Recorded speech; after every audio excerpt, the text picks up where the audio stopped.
नमस्कार दोस्तों, आज हम बात करने वाले हैं एक्सेल के बेसिक नॉलेज की, जिसका ये पार्ट 1 है। सबसे पहले बात करेंगे कि मैं न्यू एक्सेल शीट क्रिएट कैसे करनी है। न्यू एक्सेल शीट क्रिएट करने के लिए किसी भी फोल्डर में आप राइट क्लिक करके new Microsoft Excel option select कर सकते हैं और उसको रीनेम कर सकते हैं।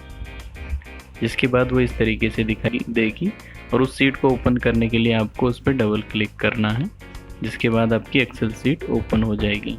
आप दूसरे तरीके से अगर एक्सेल शीट ऐड करना चाहें तो उसमें स्टार्ट न्यू में जाके एक्सेल ऑप्शन सर्च करने के बाद एक्सेल ऑप्शन सेलेक्ट करें और इस तरह का इंटरफेस आपको दिखाई देगा।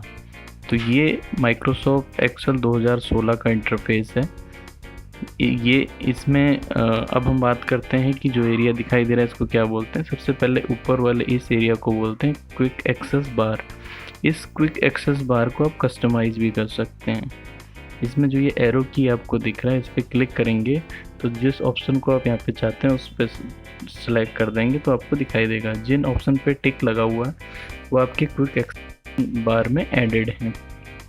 इसके बाद नीचे वाला जो ये सेक्शन है, फाइल से लेके हेल्प तक, इनको बोलते हैं टैब्स। इन टैब्स के अंदर बहुत सारे ऑप्शंस हैं जिसको बोलते हैं रिबन।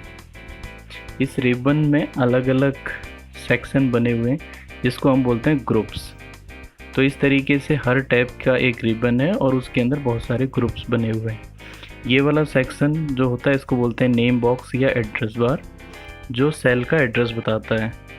जैसे कि अभी मैंने जो क्लिक किया A2 में किया तो वो A2 दिखा रहा है, B2 दिखा रहा है। जैसे ये वाला section A B C D और 1 2 3 4 5 करके इस तरीके से इन दोनों से मिलके सेल का एड्रेस बनता है। जैसे अभी मैंने B6 पे क्लिक किया है, इस तरीके से इसका एड्रेस दिखाता है। ये वाला सेक्शन होता है फॉर्मूला बार। जो कुछ भी हम लोग सेल में लिखते हैं वो इस फॉर्मूला बार में दिखाई देता है।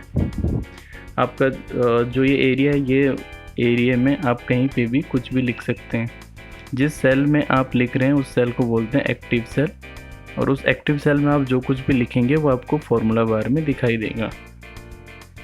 तो इस तरीके से आप किसी भी सेल में कुछ भी लिख सकते हैं।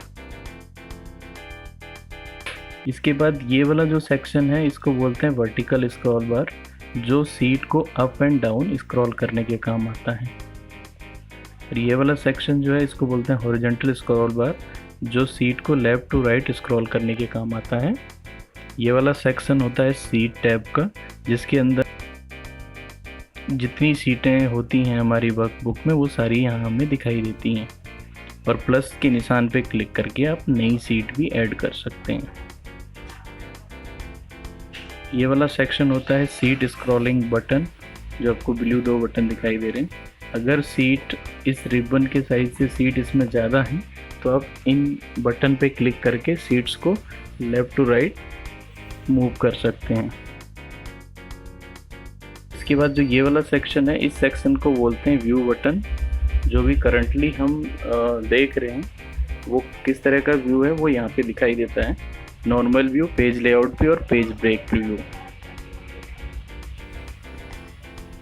उसके बाद जो अगला सेक्शन है इसको बोलते हैं जूम स्लाइडर।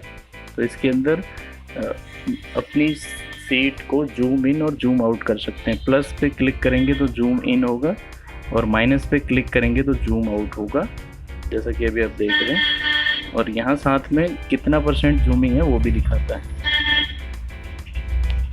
टॉप में एक जो लाइन बनी है ये होती है मिनिमाइज करने के लिए। सीट को मिनिमाइज और मैक्सिमाइज कर सकते हैं। उसके बगल वाला बटन रहता है रीस्टोर के लिए, अगर आप फुल स्क्रीन पे हैं।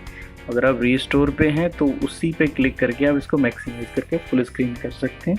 इसके बगल में क्लोज का बटन होता है, जिस पे क्लिक करने पर आप सीट को क्लोज करेंगे। अगर आपने सीट में कुछ चेंज किया है तो सीट आपसे सेव करनी है या नहीं करनी इसके लिए पूछेगा।